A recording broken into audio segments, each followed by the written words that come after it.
বাংলাদেশ চতুর্থ ম্যাচে জিম্বাবুয়ের সঙ্গে জিতেছে বটে, কিন্তু ব্যাটিং ধসের এক সাইক্লোনই বয়ে গেছে বাংলাদেশের ব্যাটসম্যানদের উপরে।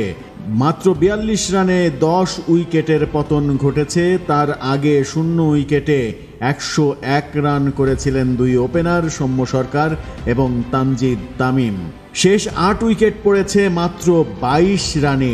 এই অবস্থা কেন হলো তার ব্যাখ্যা দিয়েছেন সাংবাদিকদের সঙ্গে কথা বলার সময় ওপেনিংয়ে দুর্দান্ত করা সৌম্য সরকার। তানজিদ হাসান তামিমের সঙ্গে কি দারুণ সূচনাই না হয়েছিল।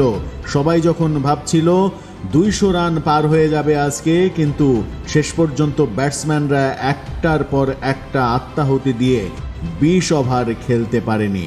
মিরপুর শেরেবাংলা জাতীয় ক্রিকেট স্টেডিয়ামে শুক্রবার সিরিজের চতুর্থ টি-20 ম্যাচে ৫ রানের জয় পেলেও এই ব্যাটিং ব্যর্থতার নানা রকমের কাটাছেঁড়া চলছে।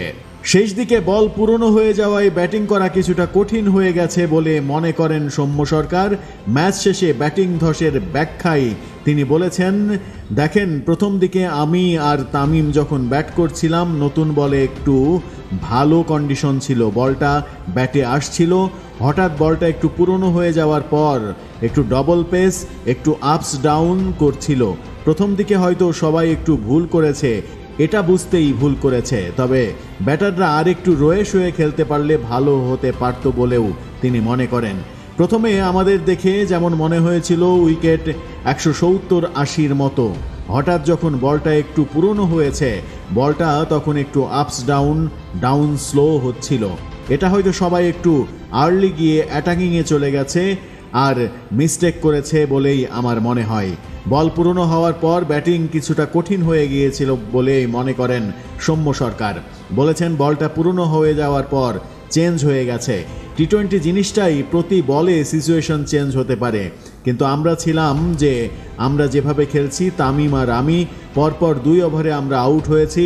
৭-৮ বল পর আমরা আউট হয়েছি। ওই সময় গিয়ে তাওহিদ কিন্তু এভাবেই ব্যাটিং করেছে। আজকের শটটা হয়তো ভালো পিক আপ শট হয়নি, ছক্কা হয়নি তাওহিদ হৃদয়ের। অন্যরা ভালো মতো পরিস্থিতি বুঝে উঠতে না পারায় এমন ধস নেমেছে। ক্রিকেটে এমন হয়, এমন ব্যাখ্যাই সৌম্য সরকারের।